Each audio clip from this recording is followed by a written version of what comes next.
오늘은 로마서 8장 18절부터 30절까지 말씀입니다. 제목은 성령의 도우시고 간구하심. 생각하건대 현재의 고난은 장차 우리에게 나타날 영광과 비교할 수 없도다.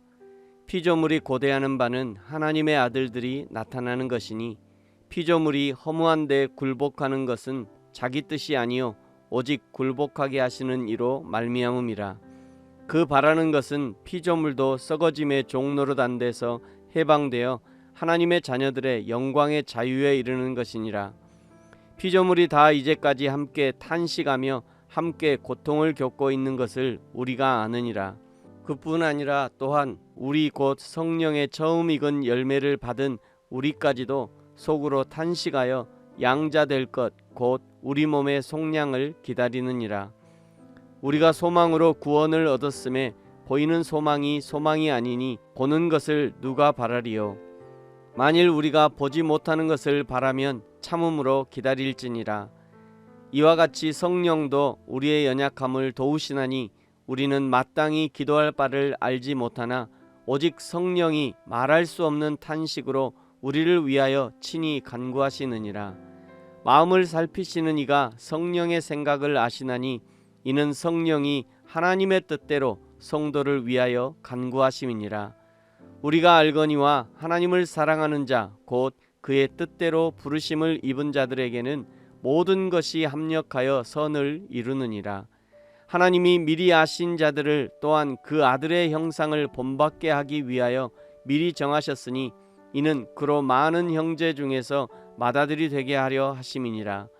또 미리 정하신 그들을 또한 부르시고 부르신 그들을 또한 의롭다 하시고 의롭다 하신 그들을 또한 영화롭게 하셨느니라. 아멘.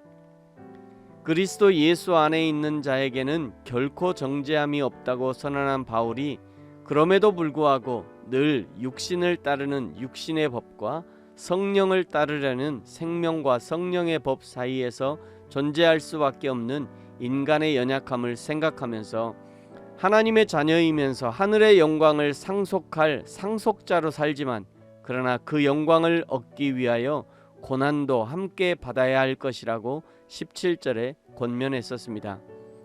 우리가 이 세상에서 예수 그리스도를 믿으면 저 하나님 나라의 영광을 아주 조금 맛보게 됩니다. 날마다 하나님의 보호하심과 인도하심을 경험하게 되고 교회라는 하나님의 공동체에 참여하는 은혜도 누리게 되지요.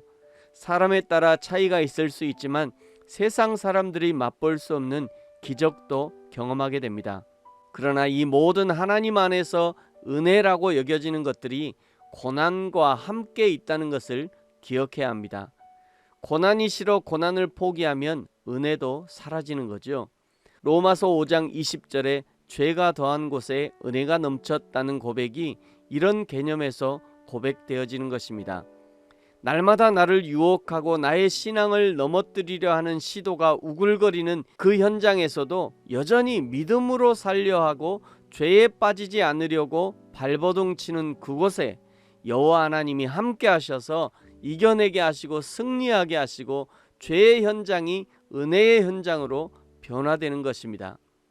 그래서 오늘 18절에 고백하는 것이죠. 생각하건대 현재의 고난은 장차 우리에게 나타날 영광과 비교할 수 없도다. 장차 나타날 영광은 나에게만이 아니라 모든 피조물도 기다리는 것입니다. 기다리는 곳이 어디냐? 여전히 고난과 고통으로 충만한 삶의 현장에서 기다리는 것이기 때문에 그 기다림의 시간이 결코 만만한 시간이 아니기 때문에 26절에 성령도 우리의 연약함을 도우시고 우리를 위해 친히 간구하시는 것입니다. 성령이 도우시고 간구하시는 내용이 무엇일까? 우리는 아무것도 안 해도 하나님의 기적의 은혜로 좋은 길, 평탄한 길, 건강해지는 길, 부자 되는 길을 알려주시는 것이 아닙니다. 성령이 도우시고 간구하시는 것은 성도가 세상을 살면서 믿음으로 살기를, 믿음의 길을 선택하기를, 그리고 인내하기를 돕고 간구하는 것이죠.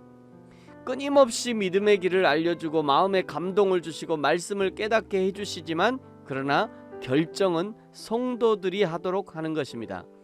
성도가 직접 결정을 해야 상급도 성도들이 받는 것이지, 만약 성도는 아무것도 안 했는데 성령이 강권하여 선한 길로 끌고 갔다면 성령은 잘했다 칭찬을 받아도 성도가 받을 칭찬은 없을 것입니다.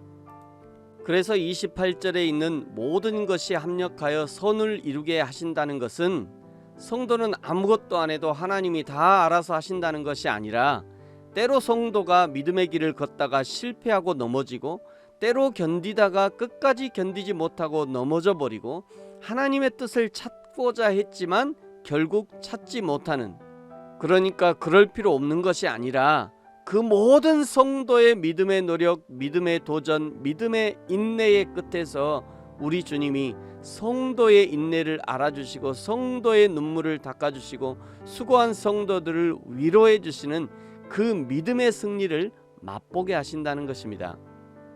그래서 30절에 말씀하시는 거죠. 30절, 또 미리 정하신 그들을 또한 부르시고 부르신 그들을 또한 의롭다 하시고 의롭다 하신 그들을 또한 영화롭게 하셨느니라.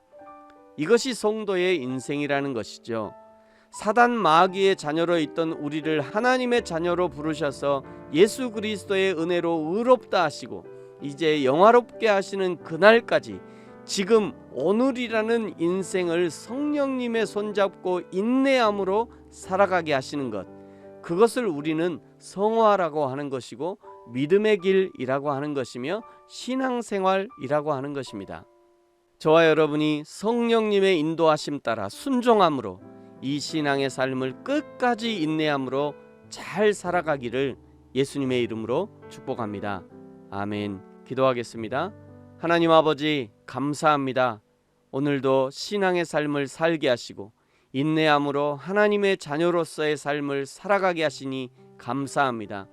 때로는 하나님의 기적 같은 은혜로 모든 고통과 고난이 끝이 나고 편하고 부하고 즐거운 인생이 되기를 바라지만, 그러나 그것이 신앙생활의 목적이 아니기에 오늘도 우리를 영화롭게 하실 그 하나님의 날을 기대하며 인내함으로 믿음의 삶, 신앙의 삶을 잘 살아가게 하옵소서.